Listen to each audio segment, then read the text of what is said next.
Asia কাপের আগে শেষ মুহূর্তের প্রস্তুতির মহড়া, আর সেই মহড়ার মঞ্চে এবার প্রতিপক্ষ নেদারল্যান্ডস। তবে বড় চমক স্কোয়াড নির্বাচন ঘিরে। ব্যাকআপ ওপেনার নিয়ে দুশ্চিন্তা, মিডল অর্ডারে নতুন চমক, আবার কেউ কেউ বাদ পড়তে চলেছেন সাম্প্রতিক বাজে পারফরম্যান্সের কারণে। কে থাকছেন, কে বাদ যাচ্ছেন, আর কারা শেষ মুহূর্তে এশিয়া কাপ স্কোয়াডে জায়গা পাকা করতে পারেন, তাই জানবো আজকের প্রতিবেদনে। এশিয়া কাপের আগে বাংলাদেশ জাতীয় দলের জন্য শেষ প্রস্তুতির মঞ্চ হিসেবে আসছে এক গুরুত্বপূর্ণ সিরিজ। আগস্টে নেদারল্যান্ডসের বিপক্ষে 3 ম্যাচের টি-20 সিরিজ খেলবে টাইগাররা। এই সিরিজের মাধ্যমে একদিকে যেমন খেলোয়াড়রা নিজেদের ফর্মে ফেরার শেষ সুযোগ পাবেন, তেমনি নির্বাচক ও টিম ম্যানেজমেন্টের জন্য এটি হবে স্কোয়াড গঠনের চূড়ান্ত পরীক্ষাগার।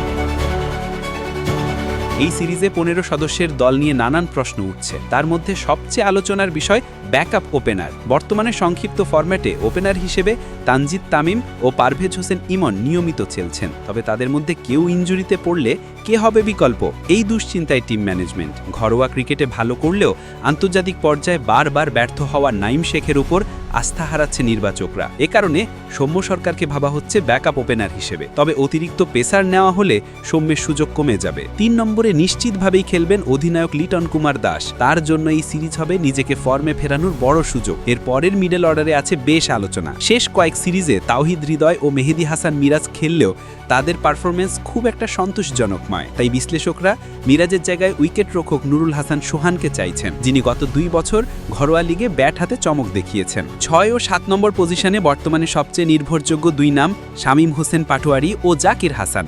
তাদের ধারাবাহিক পারফরমেন্সের কারণে স্কোয়াডে তাদের থাকা প্রায় নিশ্চিত। স্পিন বিভাগে নেতৃত্ব দেবেন সহ অধিনায়ক শেখ মেহেদী হাসান, যিনি ধারাবাহিকভাবে ভালো বোলিং করছেন।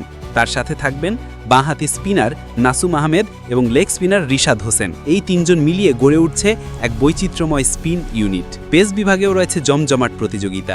নিশ্চিত নাম মুস্তাফিজুর রহমান ও তানজিম হাসান সাকিব। তাদের সঙ্গে থাকবেন হয়তো তাসকিন আহমেদ ও মোহাম্মদ সাইফুদ্দিন। যদি এই 2 পেসারকেও রাখা হয়, তাহলে সৌম্য সরকারের স্কোয়াডে জায়গা পাওয়া কঠিন হয়ে পড়বে। সব মিলিয়ে নেদারল্যান্ড সিরিজটি শুধু প্রস্তুতি নয়, এটা হবে শেষ মুহূর্তের সুযোগের লড়াই।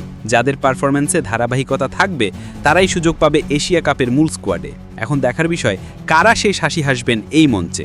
এশিয়া কাপের মঞ্চে আপনার পছন্দের স্কোয়াড কমেন্ট করতে ভুলবেন না।